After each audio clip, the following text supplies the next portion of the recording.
Buenos días, continuamos con las presentaciones del seminario Fuentes y Prácticas B de la maestría en música. Y aquí tenemos a continuación a Fernando Nicolás Martínez, que va a hacer una presentación sobre un trabajo que él ha hecho sobre Sirius Level Weiss, que es un laudista del barroco cuyo repertorio forma parte del acervo que incluye la guitarra clásica en esos días, ¿no? De una forma muy prominente, ¿no? A la par de Bach, de Johann Sebastian Bach. Así que adelante, Fernando, te cedo el uso de la voz. Hola, ¿qué tal? Buenos días, compañeros. Bueno, yo les vengo a exponer un poquito de lo que es la articulación, la ornamentación y la simbología en la música de Silvio Leopold. Muchas gracias, doctor, por la presentación. Y bueno, vamos a hacer un poquito de énfasis hacia la obra El Tombeau sur le Mort de M. Comte de Loye, de Monsieur Comte de Loye, y que fue una de las obras que abordé también en este primer año de la maestría y que utilicé en mi programa de producción 1. Bueno, este. Para comenzar, es importante entender que el laúd barroco está profundamente ligado a la estética musical de los siglos XVII y XVIII. En este periodo, la música barroca buscaba lo que es la expresión de afectos, lograr un equilibrio en la forma y sobre todo mantener una elocuencia, ¿no? Casi como si el instrumento pudiera hablar.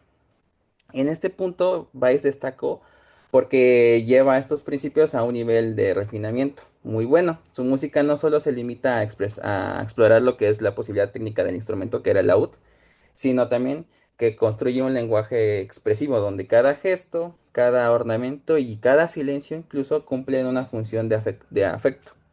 Por eso más que hablarles de una verdad absoluta, lo que voy a buscar o lo que busqué con este estudio es comprender cómo la articulación, los ornamentos y estas apoyaturas funcionan dentro de este estilo, ¿no? Y de su propio estilo, y cómo también nos ayuda a nosotros como intérpretes a transmitir el afecto que trae implícito la obra, ¿no? Ok.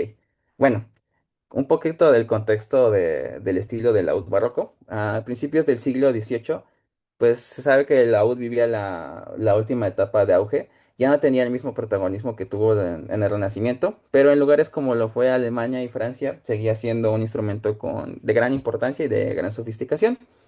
En ese contexto es donde aparece nuestro compositor Weiss, quien logra mantener esa relevancia del instrumento, ¿no? Gracias a su lenguaje que era muy particular y que tenía una síntesis de distintos lugares, perdón. Por un lado estaba la tradición francesa, y hablando un poquito sobre la ornamentación y la retórica. De otro lado tenía la influencia del lirismo italiano, ¿no? Esto se puede notar también en la fluidez que tenían las melodías, ¿no? Que tenía dentro de sus obras. Y finalmente también el rigor del contrapunto alemán, este, y dándole esa densidad, ¿no? Y esa estructura a la obra. Ahora, estas influencias se dieron gracias a que Weiss pasó la gran parte de su vida en la corte de Dresden, en donde era un espacio muy cosmopolita, donde convivían músicos de diversas partes, ¿no? Y de diversas tradiciones. Esto se nota en obras que tuvo así como experimentales. Una muy clara es la Sonata del Corsario. Ajá, no me acuerdo qué número es del manuscrito de Dresden, donde utiliza ciertas disonancias extrañas, ¿no? Muy particulares. Me parece que de influencias incluso de zonas como Turquía, ¿no? Y y así, ¿no? Entonces, Weiss para su época fue un músico que experimentó con muchos estilos. Ahora, vamos a hablar un poquito de los símbolos en la música de Weiss, que era, pues es al fin y al cabo un elemento esencial para entender a este compositor, y lo que utilizaba en su tablatura, pues realmente era una simbología francesa, ¿no? Por una de sus grandes influencias que tuvo. Lo interesante de esta simbología es que un símbolo puede tener distintos significados dependiendo del contexto donde se dé. Por ejemplo, cuando la coma o la apóstrofe está dentro de una nota importante, bueno, antes de una nota importante, estamos hablando de un culé. Y ese mismo símbolo, ubicado justo en una cadencia importante, nos indica un trebleben lento o un trino, ¿no? Y otro símbolo importante es el mordente, que aparece con una X, como en este caso, no sé si logran que lo señale, o con una cruz. Aquí, justo esta parte que utilicé como ejemplo fue un debate que tuve con el doctor Gustavo, incluso, platicamos un poquito en la clase cuando me lo escuchaba.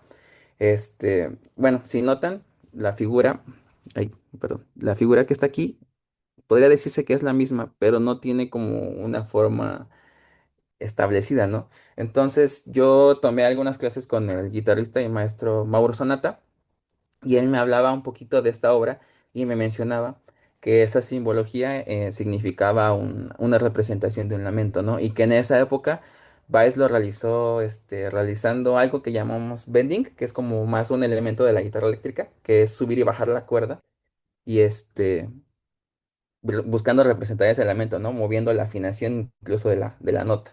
Entonces, yo le hice la pregunta al doctor, ¿no? Porque tenía una duda de realmente si es cierto o de dónde viene esta información, ¿no? Y él me dijo que realizó una búsqueda y que no encontró ningún tratado, ¿no? Respecto a esta simbología muy específica. Y yo también después realicé la búsqueda, revisé los tratados de Baron, de Quants, y realmente no hay un símbolo como estos, ¿no? Que está aquí representado y que nos diga que hay que mover la cuerda de esa forma, ¿no? Yo no quito un poquito que el maestro Mauro me quisiera engañar, ¿no? Yo creo que más bien a lo mejor tiene alguna información que no pude localizar. Entonces, en el momento en que yo realicé la interpretación, decidí realizar las formas, ¿no? Tanto como mordente como este tipo de bending. Entonces, en la primera parte lo realizo, ya que en la primera vez que lo toco no realizo muchos ornamentos, la trato de dejar limpia, y la segunda vez, que es donde realizo más ornamentos, es donde yo realizo un mordente en esta parte. Entonces, pues la riqueza de esta simbología no es que sean indicaciones rígidas, no, solo nos deja señales de cómo se debe interpretar y donde necesitamos también saber que hay un afecto, ¿no? No realmente que hay que hacerlo así como metronómicamente o que haya fuerzas, ¿no? Porque igual como yo lo toqué en guitarra moderna, hay ciertas partes que nos pide ciertas apoyaturas, ciertos trinos que realmente es imposible, ¿no? Entonces realmente hay que quitarlos. Ok, bueno, el estilo del laúd barroco y vice. Pues el laúd, como saben, es un instrumento que tiene una resonancia relativamente corta, igual que la guitarra, ¿no? Y esto obliga a que el intérprete tenga que pensar cada nota como un gesto bien calculado. La forma en que se ataca cada cuerda nos va a definir completamente lo que es la energía y también la expresividad de que tiene esa nota, ¿no? Esta idea la retoma Weiss desde el Tratado de Varón, donde nos menciona que el audista debe imitar la voz humana, lo que les mencionaba al principio, ¿no? Al final es como un discurso de alguien hablando, ¿no? Esto en un contexto de instrumento solista. Y la música de laude entonces debe concebirse como desde un discurso, tiene que existir las respiraciones, las inflexiones, acentos y momentos donde suspendemos, ¿no? Donde dejamos en suspenso. En este sentido, pues la articulación, el ornamento y la apoyatura no solo son detalles técnicos, ¿no?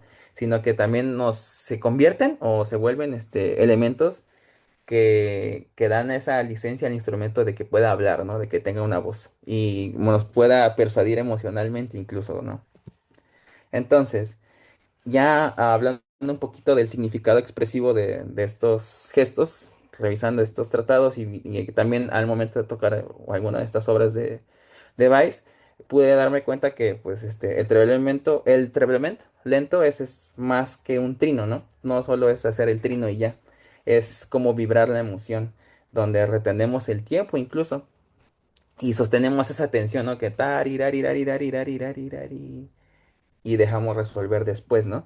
Y nos puede transmitir muchos afectos, nos puede transmitir delicadeza, nos puede transmitir duda, ¿no? Incertidumbre, o en este caso como el duelo, ¿no? El no querer dejar ir algo. Ahora, el culé no solamente es apoyar la nota descendentemente, ¿no? Sino que también es un suspiro, ¿no? Yo lo veo como si fueran esos suspiritos, ¿no? Como que nos cuesta caminar, que nos cuesta hablar, ¿no? Y es como que eso busca representar. Y en todo caso, la que tiene mayor peso es la apoyatura prolongada, ¿no? Ya que son donde incluso la música llega a detenerse, donde nos quedamos así un buen rato y decimos que no queremos decirlo, no queremos decirlo, ¿no?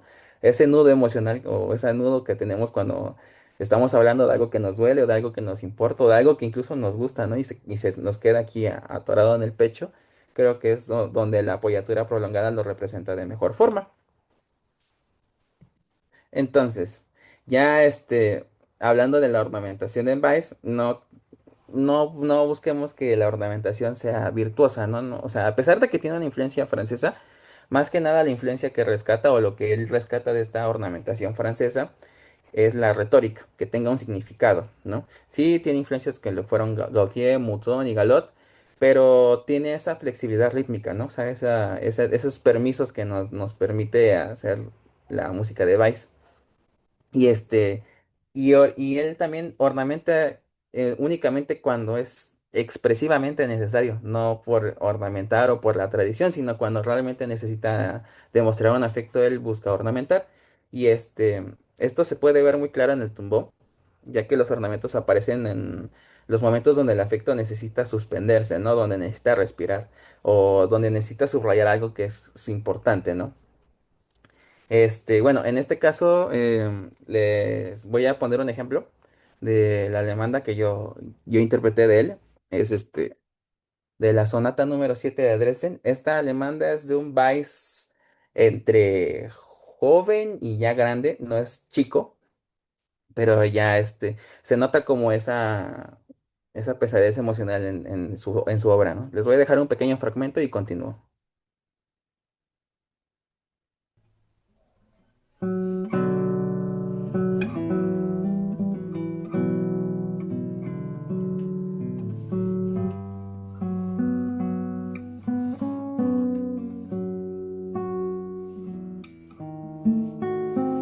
Fer, no se escucha. Solo soy yo. No sé si los demás escuchen, según yo estaba compartiendo el audio. Yo sí, Yo sí lo escucho. Ah, también. ok. Ah, entonces soy yo. Ok, continúa, espérame, ya se me movió todo esto. Ay, ay, perdón. Un momento. Aquí está. Y vamos.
Voy a continuar con el siguiente ejemplo para no dejar tanto tiempo esto. Ok, ahora. Y esta obra ya es tocada por Robert Barto. Bueno, entre nosotros los guitarristas conocemos a Robert Barto. Creo que es para mi gusto, de los mejores laudistas que he escuchado. Y esta obra la seleccioné porque también habla, bueno, como lo toca él, también nos habla un poquito de eso, ¿no? De esas respiraciones, de esas pausas, de esas cesuras. Y sobre todo de la importancia, ¿no? Porque esta obra es transcrita por Bach, ¿no? En una de sus sonatas para violín. Creo que la BWV 1025 y es difícil realmente de interpretar. Les dejo un fragmento.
Bueno, continuamos, Ahora, hablando un poquito de la articulación y el fraseo.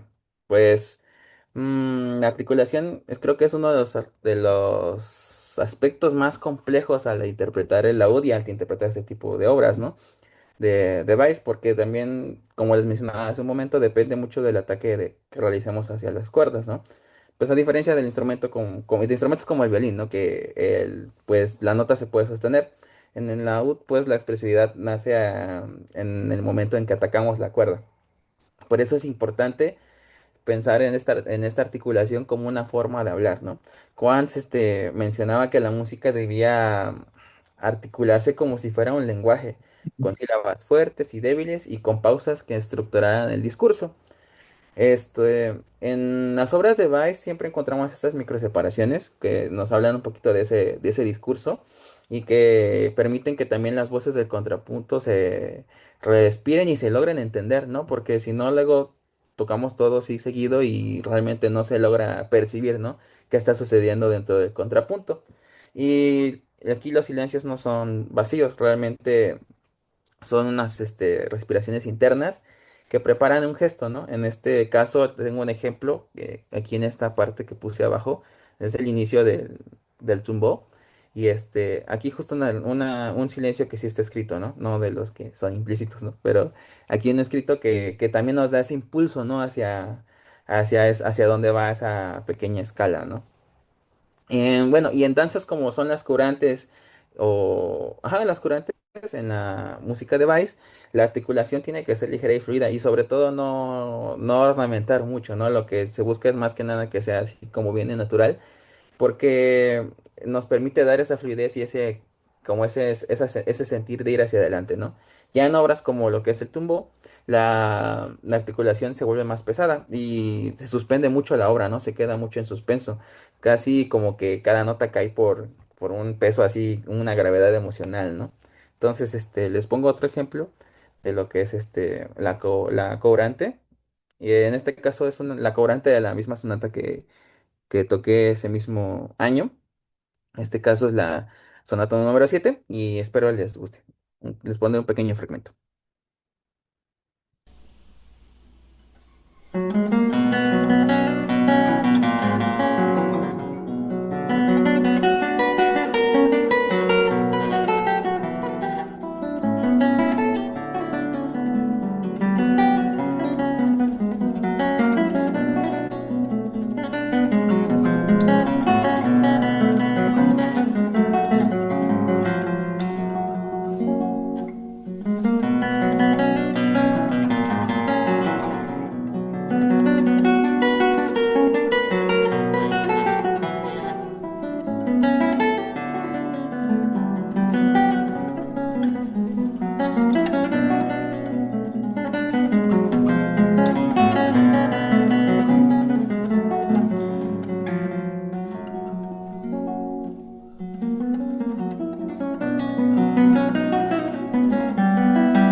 ¿Ok? Y tengo otro ejemplo igual de la misma sonata que les decía que transcribió Bach de Weiss. En este caso la cobrante. Este sí les voy a poner un fragmento chiquito para seguir avanzando.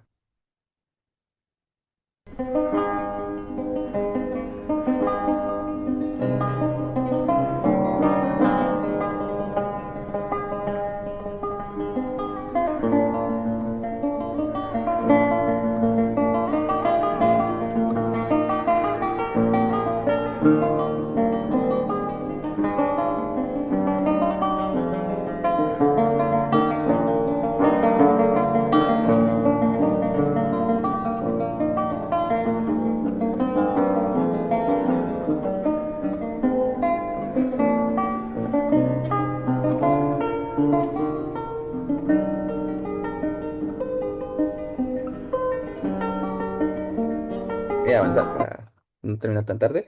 Entonces, ya hablando un poquito hacia el Tombeau, pues el Tombeau es una de esas obras donde Weiss nos demuestra con mayor claridad la sensibilidad expresiva que tenía, sobre todo por el peso que tiene, ¿no? El realizar un tombo y que también va dedicada a uno de sus amigos, ¿no? Que era un laudista muy famoso, ahorita se me acaba de olvidar el nombre, pero era muy importante y era muy amigo de Weiss, ¿no?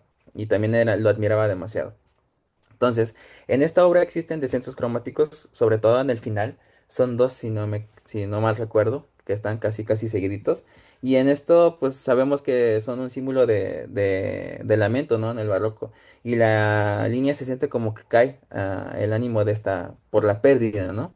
Por la pérdida de este ser querido. Los treblements, pues son largos, ¿no? Y funcionan como puntos de una tensión emocional donde se sostiene y que no quiere soltar la resolución, ¿no? Como negarse a aceptar que perdieron a alguien, ¿no? Y los silencios que están previos a gestos importantes nos muestran un efecto de contención emocional, ¿no? Ese nudo emocional que tenemos aquí, ¿no? Y ese instante para volver a continuar, ¿no? Y seguir hablando.